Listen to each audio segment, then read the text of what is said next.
heavy doors of the gallery closed softly, and silence filled the hall. It smelled of old wood, wax, and stone that had absorbed the breath of the empire for centuries.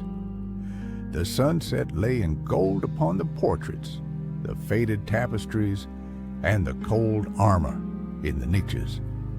Queen Mirella walked slowly, brushing her fingers along the marble railing, her gaze passing over the faces of those who had ruled before her.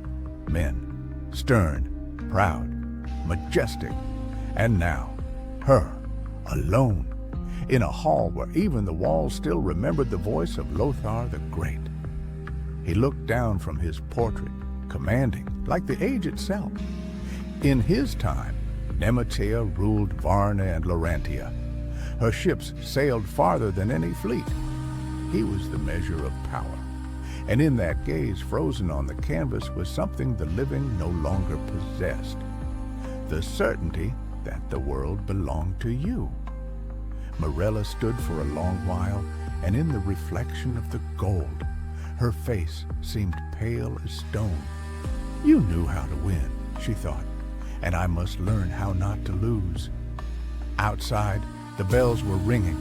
The city was preparing for the evening council. Today, the fate of Varn and the southern trade lands would be decided. The union of corporations was drawing closer again, smiling, offering treaties, promising peace. But peace is always someone's control. The throne hall was cool and solemn. Rows of chairs, flags, ancient banners, ministers, generals, advisors, men with cold eyes accustomed to command. Prime Minister Arden bowed his head.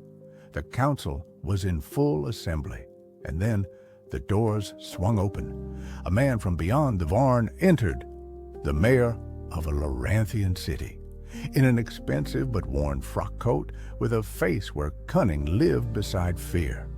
He bowed low, almost to the floor. His voice trembled, yet his words sounded steady. Lorantia is collapsing. Looting, feuds, blood. The people are in despair. He begged for protection, not for himself, but for his country. He begged for peace. He begged for her, Mirella. The hall froze, all eyes on the throne.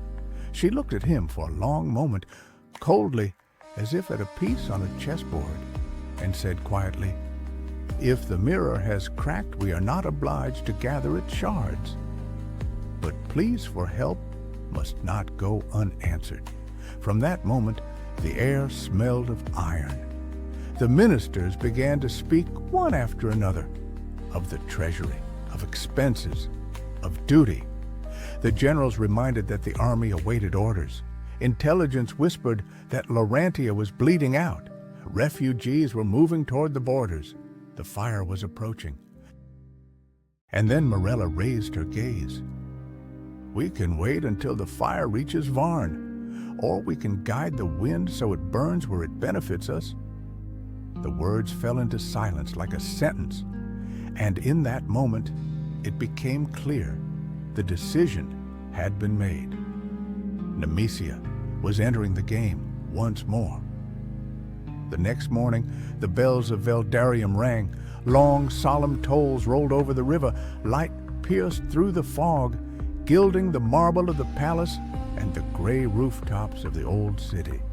The city waited for the proclamation and feared it. Mirella entered the throne hall, a light gown, a crown, a gaze, calm, almost lifeless. She stopped before the throne and spoke. "Nimecea cannot remain indifferent when blood is spilled at her doorstep. We do not go to conquer, we go to help." The hall stirred. Ministers straightened, advisors whispered. But she continued, "Our forces will cross the Varn to restore order in the borderlands.